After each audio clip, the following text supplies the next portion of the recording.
Mitosis কোষ বিভাজনের পরে আমাদের যেটা আছে সেটা হচ্ছে মিওসিস কোষ বিভাজন। মিওসিস কোষ বিভাজনের ক্ষেত্রে আমরা যেটা আলাদা দেখব সেটা হচ্ছে যে এটি হচ্ছে এক ধরনের হ্রাস বিভাজন, অর্থাৎ এক্ষেত্রে কোষ বিভাজনের শেষে ক্রোমোজোম সংখ্যার হ্রাস ঘটে, অর্থাৎ ক্রোমোজোম সংখ্যা কমে যায় এবং আরও স্পেসিফিক্যালি বলতে গেলে ক্রোমোজোম সংখ্যা অর্ধেক হয়ে যায়। অর্থাৎ একটি কোষ যখন মিওসিস কোষ বিভাজনে প্রবেশ করছে তখন যদি তার ক্রোমোজোম সংখ্যা থাকে 4, তাহলে কোষ বিভাজনের শেষে তার ক্রোমোজোম সংখ্যা হবে 2। কিন্তু আমরা আগের দিন যখন মাইটোসিস পড়েছিলাম তখন আমরা দেখেছিলাম ক্রোমোজোম সংখ্যা অপরিবর্তিত ছিল। আরেকটা ঘটনা হচ্ছে যে মাইটোসিস আর মিওসিসের যে মেন পার্থক্য সেটা হচ্ছে যে মাইটোসিস কোষ বিভাজনে একটি মাত্র কোষ থেকে দুটি কোষের সৃষ্টি হয়, আর মিওসিস কোষ বিভাজনে একটি কোষ থেকে 4টি কোষের সৃষ্টি হয়। আর থার্ড যে পার্থক্যটা মাইটোসিস আর মিওসিসের মধ্যে আছে সেটা হচ্ছে যে মাইটোসিস কোষ বিভাজন দেখা যায় দেহ কোষে, কিন্তু মিওসিস কোষ বিভাজন দেখা যায় জনন কোষে, অর্থাৎ শুক্রাণু, ডিম্বাণু, পুংরেণু, স্ত্রীরেণু, যে কোনো জনন কোষের উদাহরণ দিয়ে যদি পরীক্ষায় আসে যে এই প্রকার কোষের কী ধরনের কোষ বিভাজন দেখা যায়, তখন তোমাদের উত্তর হবে মিওসিস। এখানে দেখো কয়েকটা ইম্পর্টেন্ট ভাগ এখানে দেওয়া হয়েছে। এখানে মিওসিস কোষ বিভাজন তোমাদের ডিটেলে পড়া তোমাদের সিলেবাসে নেই, শুধুমাত্র ভাগগুলোর নামগুলো জেনে রাখবে। মিওসিস কোষ বিভাজনকে দুটি ভাগে ভাগ করা হচ্ছে, একটি মিওসিস 1 আর একটি হচ্ছে মিওসিস 2। Meiosis 1, meiosis 2। মিওসিস 1 আবার 4টি ভাগে ভাগ করা হয়েছে, প্রোফেজ 1, মেটাফেজ 1, অ্যানাফেজ 1, টেলোফেজ 1। আর মিওসিস 2 এর ভাগ হচ্ছে প্রোফেজ 2, মেটাফেজ 2, অ্যানাফেজ 2, টেলোফেজ 2। এখানে যেটা সবচেয়ে ইম্পর্ট্যান্ট যে প্রোফেজ 1-এর যে উপবিভাগগুলো সেগুলো তোমাদের খুব ভালো করে মনে রাখতে হবে। সেই নামগুলো হচ্ছে leptotene, zygotene, pachytene, diplotene, diakinesis. শুধু নামগুলো মনে রাখবে পরীক্ষার জন্য, সেটাই এনাফ। এরপরে আমাদের আরেকটা জিনিস এখানে আছে, সেটা হচ্ছে দেখো কয়েকটা ডেফিনেশন, যেমন সমসমস্ত ক্রোমোজোম।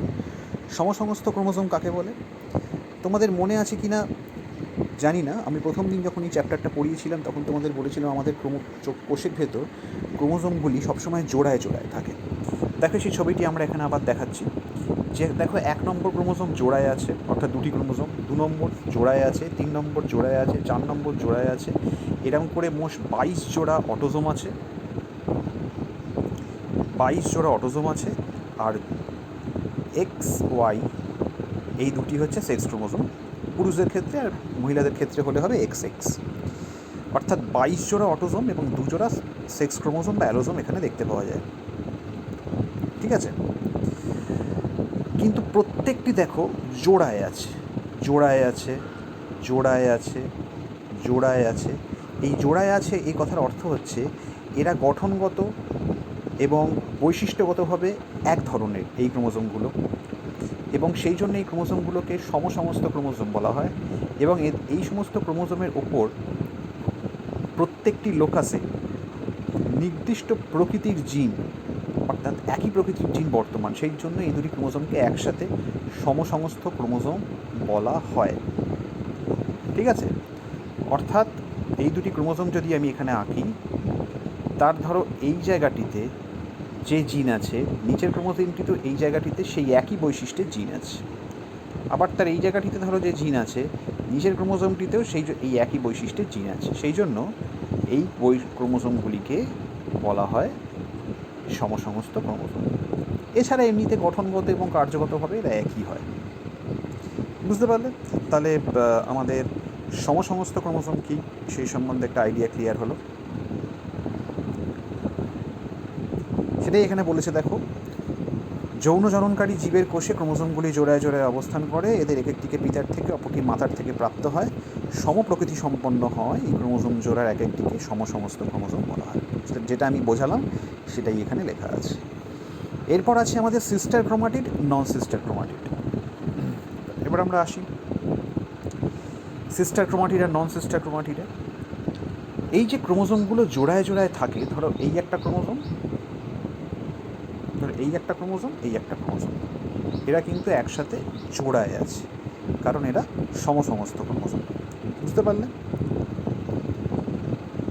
এক্ষেত্রে দেখো, দুটি ক্রোমোজোমের প্রত্যেকটি ক্রোমোজোমে দুটি করে বাহু আছে। এই এক একটিকে বাহুকে বলা হয় ক্রোমাটিড। ধরো এটা একটা ক্রোমাটিড, এটা একটা ক্রোমাটিড, আবার এই ক্রোমোজোমে এটা একটা ক্রোমাটিড, এটা একটা ক্রোমাটিড। বুঝতে পারলে? এই ক্রোমাটিডগুলোর মধ্যে সিস্টার ক্রোমাটিড এবং নন সিস্টার ক্রোমাটিড আছে। সিস্টার ক্রোমাটিড কাকে বলছে? একই ক্রোমোজোমের যে ক্রোমাটিডগুলো সেগুলোকে বলা হচ্ছে সিস্টার ক্রোমাটিড। আর দুটি হোমোলোগাস ক্রোমোজোমের পাশাপাশি অবস্থিত যে ক্রোমাটিডগুলো সেগুলোকে বলা হচ্ছে নন সিস্টার ক্রোমাটিড। বুঝতে পারলে? মিওসিস কোষ বিভাজনে কি হয় দেখো, এই পরের ছবিতে কি আছে, এই ছবিটাতে দেখো, দুটি নন সিস্টার ক্রোমাটিডের দুটি বাহু পরস্পরকে দেখো ক্রস করেছে। ঠিক আছে? কেন ক্রস করেছে না, এই সময় এদের মধ্যে যে ঘটনাটি হবে, নিজেদের দেহাংশের মধ্যে বিনিময় হবে, এবং এই বিনিময়টাকে বলা হবে ক্রসিং ওভার। এটা মিওসিস কোষ বিভাজনের খুব গুরুত্বপূর্ণ একটা বৈশিষ্ট্য, এটা মাথায় রেখে দেবে। এটা কি ক্রসিং ওভার বলে? এই ক্রসিং ওভার হওয়ার পরে জিনিসটি কিরম দেখতে হয় দেখো, ডান দিকের লাল ক্রোমোজোমটি থেকে একটি অংশ বাঁ দিকের নীল ক্রোমোজোমে চলে এসছে, আবার ডান দিকের নীল ক্রোমোজোমের একটি অংশ বাঁ দিকের লাল ক্রোমোজোমে চলে গেছে। এই ঘটনাটি হয়েছে এক্সচেঞ্জের ফলে, অর্থাৎ ক্রসিং ওভারের ফলে। এবং এই বৈশিষ্ট্যের যে বিনিময়, এই বৈশিষ্ট্যের বিনিময়টা হচ্ছে আমাদের মিওসিস কোষ বিভাজনের একটি গুরুত্বপূর্ণ বৈশিষ্ট্য। এটিকেই বলা হয় ক্রসিং ওভার বা রিকম্বিনেশন। এবং এই বৈশিষ্ট্যের বিনিময়ের জন্যই কিন্তু অভিব্যক্তি অর্থাৎ এভলিউশন সঠিকভাবে সিলেক্টেড হয় বা বেছে নেওয়া হয়। বুঝতে পারলে? অর্থাৎ এই ঘটনাটি জীবের বেঁচে থাকার জন্য অত্যন্ত প্রয়োজনীয়, ক্রোমোজোমের মধ্যে দেহাংশের বিনিময় বা ক্রসিং ওভার বা রিকম্বিনেশন।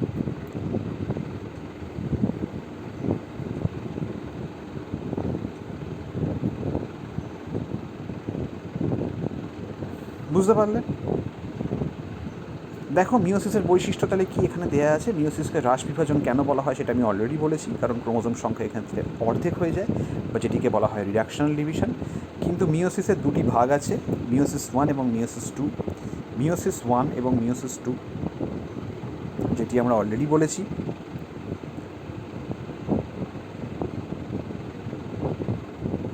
মিওসিস 1-1-এ অ্যাকচুয়ালি ক্রোমোজোম সংখ্যা অর্ধেক হয়, এবং মিওসিস 2-তে ক্রোমোজোম সংখ্যা একই থাকে।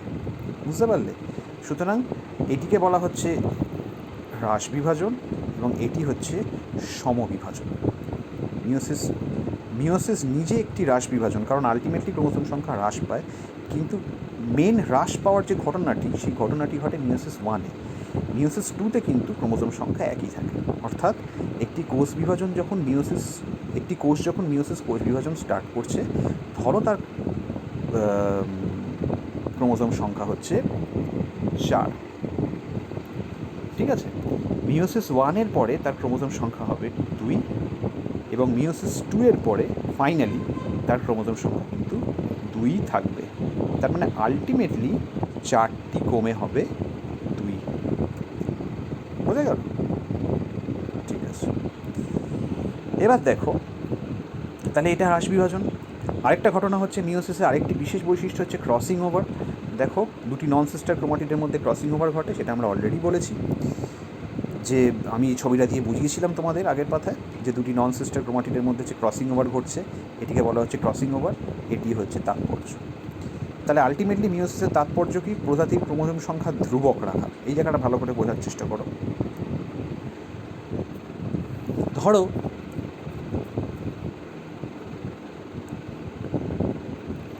আমাদের ক্রোমোজোম সংখ্যা হচ্ছে 46। শুক্রাণু এবং ডিম্বাণু উভয়েরই ক্রোমোজোম সংখ্যা যদি 46 হতো, তাহলে শুক্রাণু এবং ডিম্বাণুর মিলনের ফলে ক্রোমোজোম সংখ্যা কত হতো? 146 প্লাস 46 হতো কত?